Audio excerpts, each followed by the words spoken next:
Cary, continuing with my trend of reviewing comics based on what I dreamt about last night.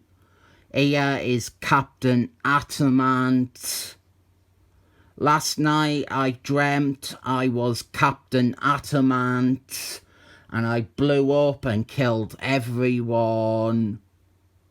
Even in my dreams, Captain Adamant, he is limited to the one idea of being a bomb.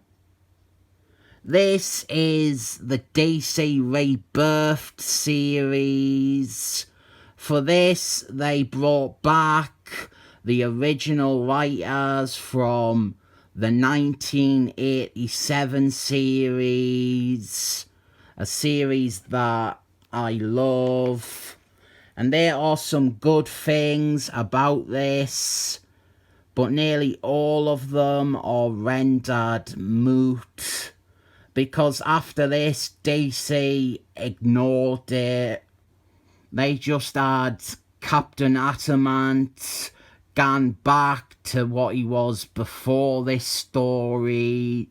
They never acknowledged it or referred to the new developments or even the new design, which really does lower the worth of reading this. One thing that and I have got an immediate criticism of what is otherwise a great thing. One thing they do is bring back the conspiratory angle. In the original series, we had Captain Adamant lying about being an ad superhero and the government being behind that lie. Well, this brings back that aspect, but a variation on it, a welcome twist. It is shades of the same idea, but it is different enough that it is fresh. And the complaint is that they do it in the most convoluted way possible. This is also picking up from the new 52 series. Here he has got his new 52 design. I do respect this book though. I think the majority of its problems are all external. And I cannot say this line of dialogue down here without it sounding like I am saying a racist word. So our plot is, as you would expect, Captain Adamant is a walking bomb. He is a big accident waiting to happen. Whenever Captain Adamant's energy builds up, all his quantum nuclear energy, whenever that all builds up in his body, he does an explosion, or his powers will flare out of control. It's the same Captain Adamant story they always do, but at least this time it is to propel a Captain Adamant story rather than him just being a ticking bomb in a Justice League book or Superman. He is also losing the finer control over his molecular rearranging powers. They are cutting out sometimes, or they didn't act the way they should. One problem I had with this, the same as I have had with a lot of DC Rebirthed books, it's not clear what is canon anymore. I didn't know if Captain Adamant was a member of the Justice League. I didn't know if his art setup was ever canon.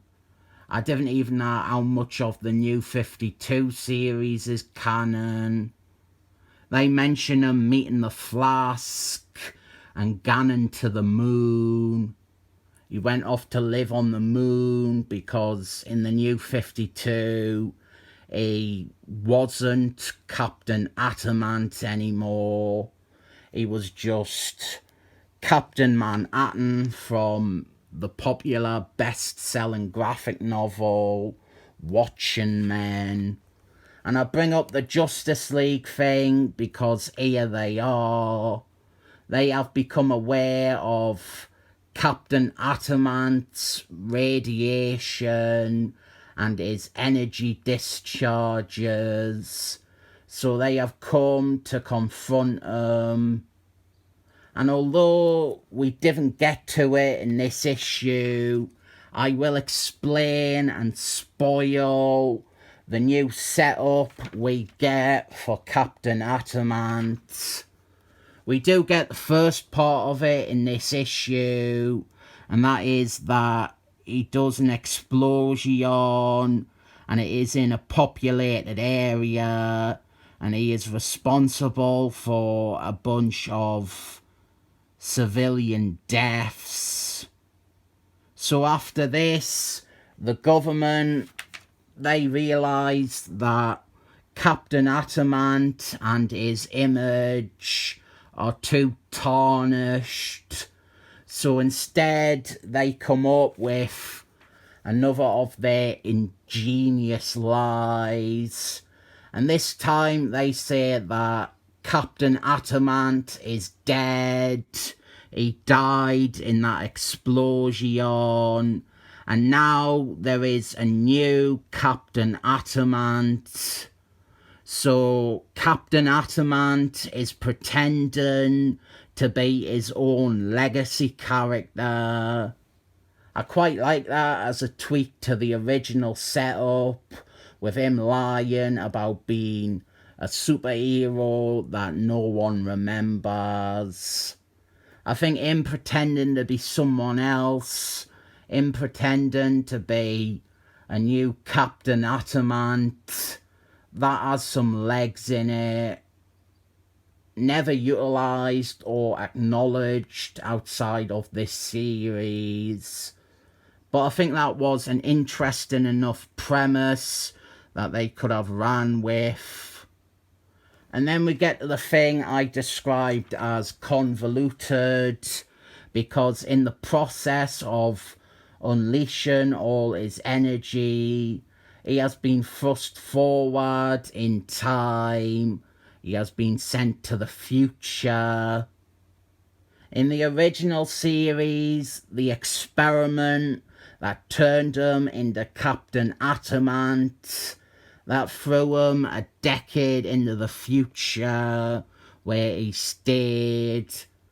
Then in the Lost Generation series, the Justice League International one, in that they established that every time he does a big energy explosion, he is thrown into the future and then eventually reforms in the past. And that is exactly what we are seeing here. This time travel bit, which takes up all of the next issue and a bit of the third issue, I think it just confuses the simple ideas that work with this. And I think he spends like years living in this future before being flung back to the correct time. I feel the man out of time part of his original series was not one that needed to be recreated. And definitely not this way. Overall though, I would say this is decent. A much needed approach to Captain Atamant. It gives him some uniqueness again. Before this, he was just a Watching Men rip-off in the New 52, and every other time he was just a bomb threat. But this, it does retain both of those things, but it brings back potential for further stories to tell with Captain Adamant. The main problem is DC treating this character from the perspective that pretty much says that any Captain Adamant comic doesn't really matter to the character. 7 thumbs up for that.